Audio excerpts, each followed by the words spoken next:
సుందరకాండ నారా రోహిత్ కొత్త తెలుగు సినిమా మొన్న August 27న theatres release అయింది. అప్పుడు చూడలేదు, నేను కుదరలేదు థియేటర్లో చూడడము.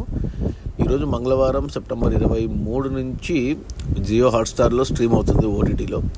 సో అందుకు చూశాను.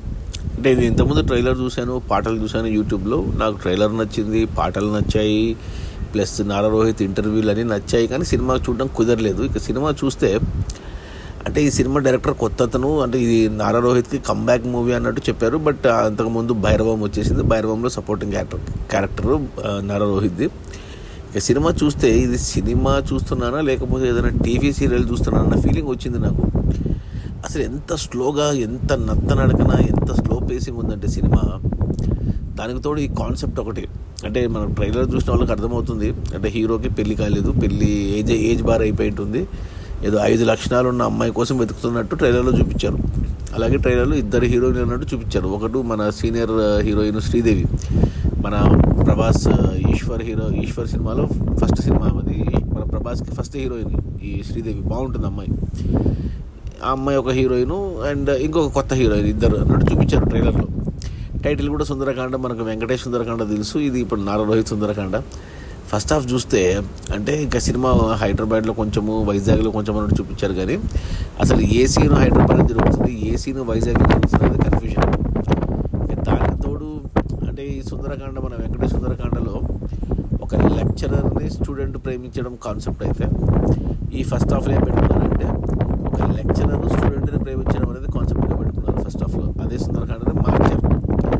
ఇక మార్చినా ఓకేలే, కానీ ఆ సుందరకాండ ఎంత కామెడీగా, ఎంత ఫన్నీగా, పాటలు ఎంత బాగుంటాయి. ఈ సుందరకాండ అయితే ఒక సైడ్ సత్య ఉన్నాడు ఫుల్ లెంత్ రోల్లో. ఆ అమ్మాయి ఒక కమెడియన్ కదా, అమ్మూరులో చిన్న పాప, చాలా ఫేమస్ ఆ అమ్మాయి ఉంది. ఇంకా హీరో ఫ్రెండ్గా ఇంకొక కమెడియన్ చేశాడు. ఇంతమంది ఉన్నా కానీ సినిమా ఎక్కడ కామెడీ పండలేదు. దానికి తోడు అనవసరమైన ఫైట్లు అజయ్తో, అనవసరమైన పాటలు ఇండివిజువల్గా చూసినప్పుడు నచ్చాయి, కానీ సినిమాలో చూస్తున్నప్పుడు ఇంకా నా సహనాన్ని పరీక్షించాయని చెప్పాలి. సినిమా ఎంత స్లో పేసింగ్, ఎంత నత్తనడక, మాటలు, ఇది అబ్బా. ఫస్ట్ హాఫ్కి నా పని అయిపోయింది. అసలు ఏమీ లేదు ఫస్ట్ హాఫ్లో సినిమా. దానికి తోడు హీరో ఫ్లాష్ బ్యాక్ అని చెప్పి, హీరో చిన్నప్పుడు లవ్ స్టోరీ అని చెప్పి, హీరోనేమో చిన్నప్పుడుగా వేరే అబ్బాయిని పెట్టారు, హీరోయిన్ మాత్రం శ్రీదేవినే పెట్టారు. ఆమె అసలే ఏజ్ 40 ఏళ్ళు ఉంటాయేమో. ఆమెని స్కూల్ పిల్లలాగా చూపిస్తే ఎలా చూస్తాం అసలు. అబ్బా ఏమంటే ఫోటోగ్రఫీ బాగుంది, రిచ్గా ఉంది కెమెరా వర్క్, కానీ బట్ ఇక మిగతా మాటలు కానీ, పేసింగ్ కానీ, పిక్చరైజేషన్ కానీ, ప్రజెంటేషన్ కానీ అన్నీ ఒక టీవీ సీరియల్ మాదిరి అనిపించింది. నారా రోహిత్ అంటే మరి కెమెరా వర్క్ ఏం వాడదో తెలియదు, కానీ కొద్దిగా బాగానే స్లిమ్గా, ఫిట్గా, అందంగానే ఉన్నాడు. కానీ కొత్త అమ్మాయి హీరోయిన్ కూడా ఓకే. ఇక ఫస్ట్ హాఫ్ అంతా అయిపోయేసరికి ఇంటర్వెల్కి ఒక ట్విస్ట్ పెట్టుకున్నారు. నేను అది ఇంటర్వెల్ సీన్ వచ్చేటప్పుడే చాలామంది రెగ్యులర్గా సినిమాలు చూసేవాళ్ళు ఎక్స్పెక్ట్ చేయగలరు ఆ ట్విస్ట్. అలా ఉంటుంది అనుకున్నాను, అలాగే ఉంది. ఆ ట్విస్ట్ని మనము క్యాజువల్గా చూస్తే ఓకే అనిపిస్తుంది, కానీ డీప్గా ఆలోచిస్తే అసలు పరమ చెత్త చండాలం అనమాట ఆ కాన్సెప్ట్. ఇక సెకండ్ హాఫ్ అంతా కాన్సెప్ట్ మీదే వెళ్ళింది. ఇక సెకండ్ హాఫ్ కూడా అంతే, ఫస్ట్ హాఫ్ మాదిరే అలాగే స్లోగా, నడకన. ఇక ఇలాగే ఇంకా నరేష్ ఉన్నాడు సపోర్టింగ్. నరేష్కి కూతురుగా వాసుకి చేసింది ఆ అమ్మాయి. ఇప్పుడే మొన్ననే నేను బ్యూటీ సినిమా చూశాను, దాంట్లో 2 నరేష్, వాసుకి వైఫ్ అండ్ హస్బెండ్గా చేశారు. దీంట్లో తండ్రి కూతురుగా చేశారు. అసలు ఎబ్బెట్టుగా అనిపించింది. ఎక్కడ కామెడీ పండలేదు, ఎక్కడ రొమాన్స్ పండలేదు, ఎక్కడ యాక్షన్ పండలేదు, ఎక్కడ డైలాగ్ పండలేదు, ఎక్కడ పర్ఫార్మెన్స్లు ఎలివేట్ కాలేదు. అసలు చాలా చెప్తున్నది అట్టు ఒక టీవీ సీరియల్ చూసినట్టే ఈ సుందరకాండ. నాకు సెకండ్ హాఫ్ ఇంకా సాగదీసి 2 గంటల 10 నిమిషాలేమో ఉంది సినిమా. గంట ఫస్ట్ హాఫ్, గంట 10 సెకండ్ హాఫ్. అదేదో 3-4 గంటల సినిమా చూసిన ఫీలింగ్ వచ్చింది నాకు.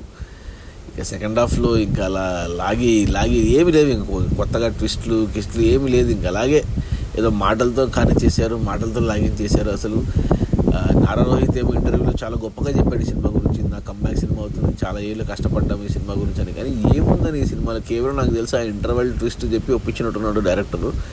ఎవరో అతను ఫ్రెండేనంట, అది నమ్మి తీశాడు.